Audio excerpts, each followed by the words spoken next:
The fluorescent lights of the Canadian Immigration Office hum relentlessly.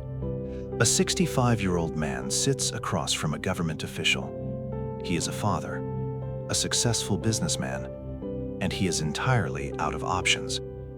The state is about to split his family in half. To the tribunal, he is just another file number. But in the hearing room, the cold legal proceedings shatter for a brief second. When asked if he fears for his own safety returning to Mumbai alone, he shakes his head.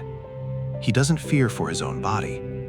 He says, "The only danger is that I would die without my kid." He spent his life building an empire in Uzbekistan, but the wealth he accumulated became a target. A bitter dispute over inheritance put a target on the back of his young son. The threat wasn't from strangers. It was from his own blood. The family dynamics are highly complex. His wife is significantly younger, a Muslim who converted to Hinduism. This mixed marriage acts as a dangerous catalyst in India. He details a barrage of threats from his extended family. They want the property, and they want the son out of the picture. They flee to Canada seeking asylum. In June of 2014, the Refugee Protection Division begins dismantling their lives. The mother and the young son, citizens of Uzbekistan, submit their evidence.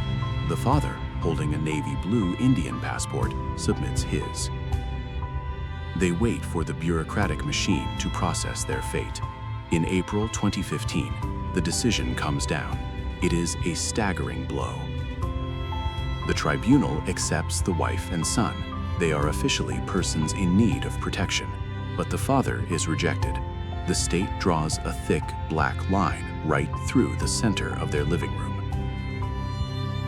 He immediately files an appeal, arguing the board made a fatal error.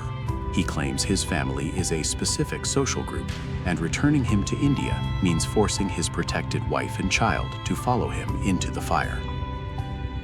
The appellate board reviews the architecture of the law.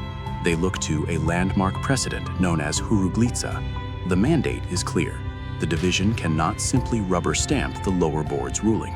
They must perform a ruthless, independent assessment of the facts. Desperate, the father argues he may have been stripped of his Indian citizenship altogether. But the legal paper trail is unyielding.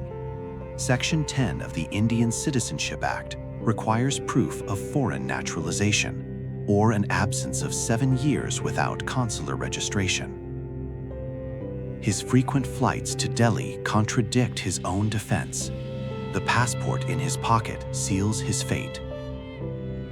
The bureaucratic record is louder than his plea. The case zooms out to a chilling reality of international law. The appellant begs for the state to keep them together, but the federal court precedent is brutally rigid. Family unity is not a concept that exists in Canadian refugee law.